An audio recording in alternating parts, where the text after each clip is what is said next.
All right, do-over.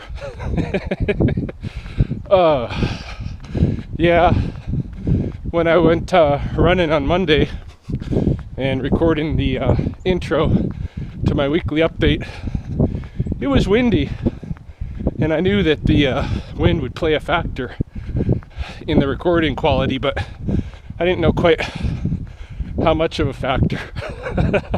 So, going back and editing it, I tried to reduce background noise. Just wasn't working, and I wanted to get my update out there, so just went ahead and used it. But I figure probably several people who've tried watching it maybe got through the first minute of wind noise and decided, heck with this, and shut it off. And I don't blame you. It makes sense. I wouldn't watch that either. Of course, if you get through that little first section, then everything, all the rest of the recording's good. But when I was running, nah. So I wanted to do that part over, and as an apology of sorts, go ahead and post again for those who were actually interested in the title of the video, the significance of the 7. I want to make a clear recording of that. But there was other stuff in that intro where I was talking about my running, and I've been running, as part of my update, I've been running about a marathon a week.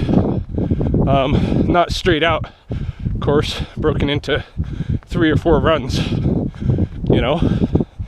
and I'm trying to finish off the Under Armour You versus the Year challenge, which was to run 1,000 kilometers in 2016, and I'm getting there. I'm getting close. Just over 200 kilometers left to go, and so in the 5 weeks I got left, basically you got to run a marathon a week, and I'll make it happen, finish off the challenge. Oh yeah, so today is not windy, but it's cold. It's -1 degrees. Glad there's no wind though. Somebody commented on my video that I need to get a dead cat, furry microphone cover. I had no idea those things were called dead cats. That's hilarious. I wonder if the first ones were made out of dead cats, or that's just what that pink or gray furry stuff reminds people of. Oh, but yeah, I can't really use one of those because most of my recordings are made with a GoPro, and there's no external mic to deal with. So I just got to be more mindful of the wind.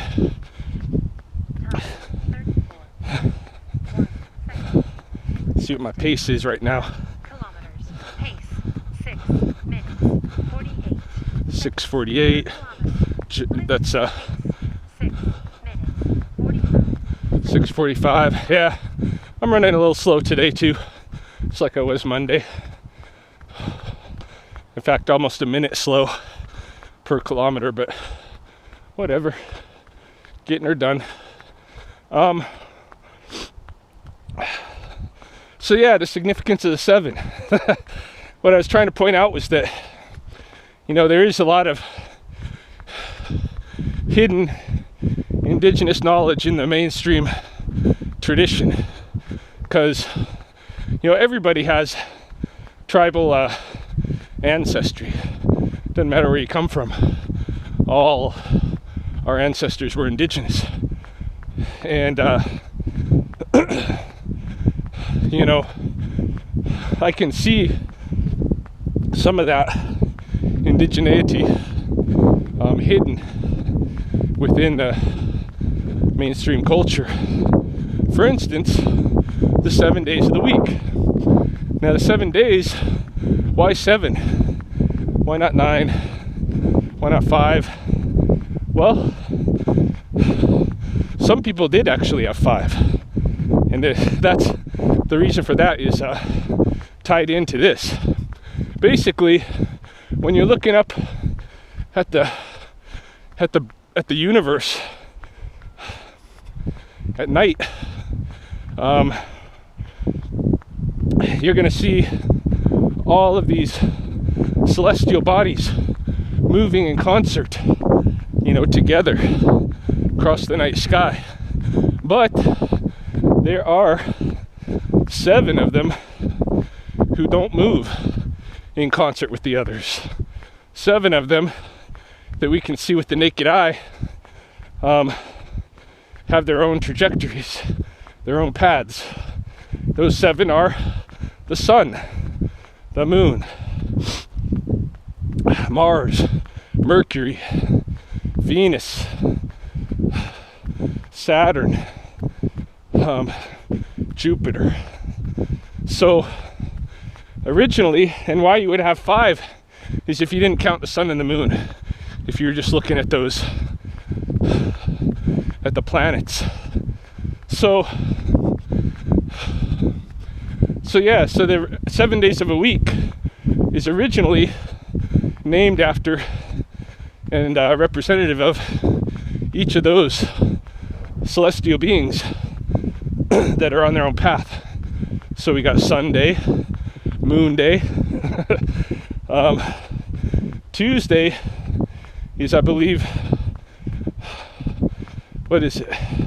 Mars, somehow. Like, some of the language has evolved so much that now the words are unrecognizable. But there is etymology to back all this up. I think Tuesday's Mars, Wednesday is Mercury. Some languages, I think Wednesday is Miércoles or something. So Mercury. Thursday, I think is maybe no, Saturn is Saturday. Thursday must be let's see, Jupiter. Friday is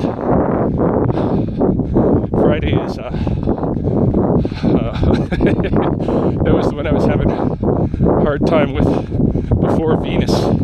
Friday's Venus, Saturday's Saturn, right? So they're named after the planets and the sun and the moon. That's what they represent. But then somewhere along the line, you get the church coming in,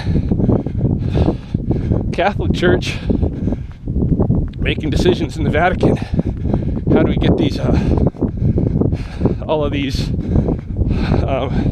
pagan mindsets to change? So we'll from now on, the reason we got 7 days is because God created the world in 7 days. So this became the story they were selling. Not just selling, like insisting on. Because if you didn't want to believe in the story, they'd beat your ass, and make you believe. Like this year's season of The Walking Dead. You better comply. Not only comply, but like it. So they made that story happen, and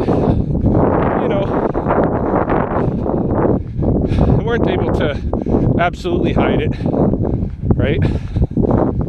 And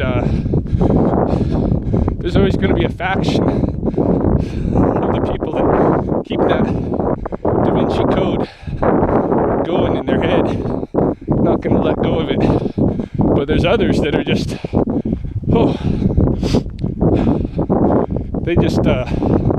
they're willing to accept any story, right? And these are the Donald Trump and Hillary Clinton voters of the world. know, buying into the idea that there is even a democracy in the States. Anyway, that's where my tangent ends. Oh, another little funny anecdote that I didn't put in on Monday came from a discussion I was having with my daughter, Justine, driving her home from work one night. And we were talking about Bernie Sanders. And gee, that guy, you know, he looks and talks kind of like a Muppet. He would have made a good Muppet, you know. Bernie, maybe Bernie could have been Ernie's uncle. You kind of got the same hair thing going on, same body shape. Bernie could have been Ernie's uncle, and might subtly hint at the reason why Ernie has such a interest in living with another guy. I don't know. But me and my daughter were cracking up at the thought one night, so I thought I'd add that little picture as a bonus on this redo recording. So there we have it. That's the significance of the 7, in case you missed it the first time.